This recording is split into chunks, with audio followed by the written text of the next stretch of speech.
I'm at risk. Ah, check. Gotcha. I'm at risk. I'm at risk. Sweetie, could you get cheese for me, please? I'm at risk.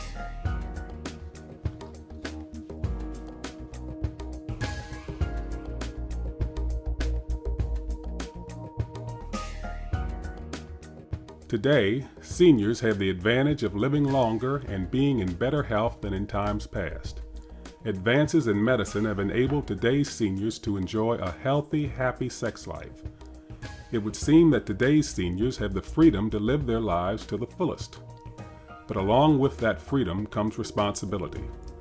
Unlike in times past, we live in a new era of sexually transmitted diseases. HIV/AIDS is one of the deadliest sexually transmitted diseases that we have yet to discover a cure for. HIV is transmitted through infected body fluids. Those fluids with the highest concentration of the virus are breast milk, semen, blood, and vaginal fluids.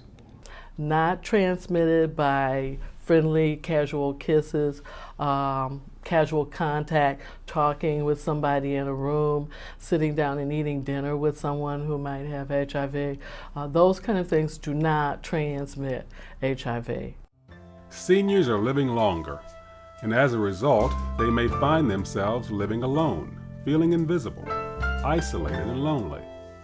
In search of companionship, individuals may engage in behaviors that put them at risk for HIV.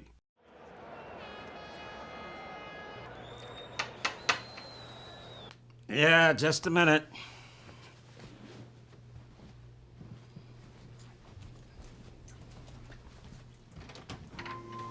Hi. Tiffany. Bought you a few things from the store. Good to see you. You always do good things for me. Bring you good things. Well, it's a few things. It's not much. It's so dark in here. Why don't you turn on the lights? Brighten up this place. Well, look, did you get that thing straightened out with your landlord? Oh, I sure did. Thank you.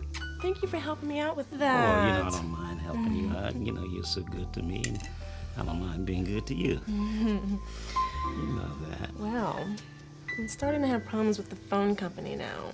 Oh, is that right? Have to find a way to deal with them next. Tell you what. I got my check yesterday.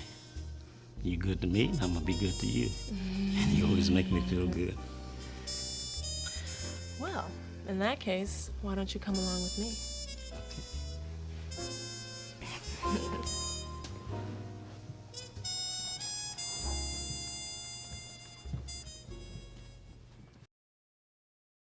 Well, the message I normally give to seniors is pretty much a wake-up call because most seniors are in denial. And usually I have to make them aware that HIV relates to them because they figure it relates to only young people.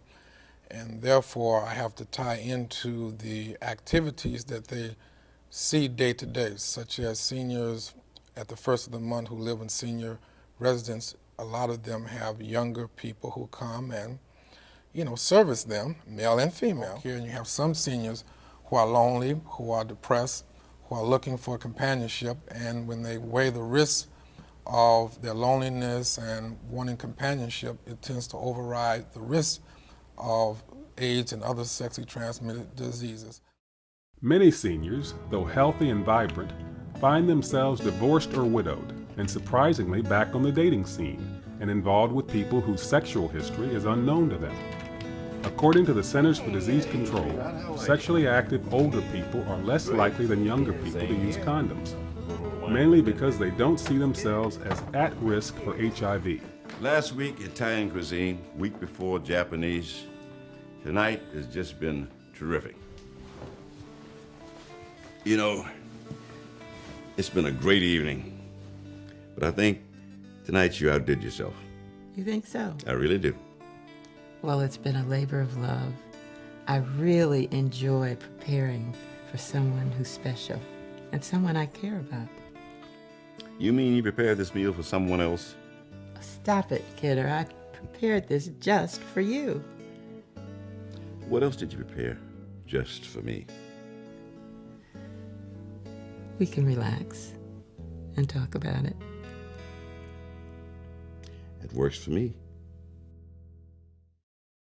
We need to rethink sex in this day and age, and HIV is an infection that leads to AIDS and can kill. So the condom is very important, and we need to rethink using a condom for protection at all times. HIV is not a routine test. None of the evaluations for sexually transmitted diseases are really routine tests once the person gets over 50. So it's important to recognize that and know that some type of discussion needs to preface the conversation or thinking that leads to, well, let's do this test. You know, maybe there's a need for this particular test.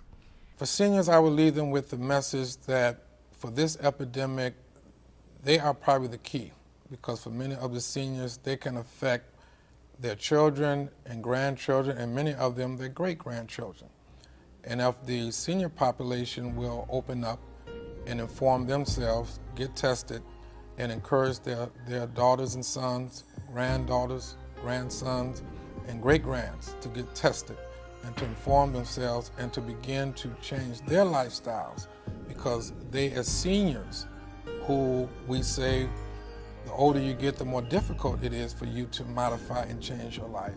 If seniors can do that, then they can play a major role in helping to educate those who are coming behind them. This is the only way this epidemic will be turned around in our community.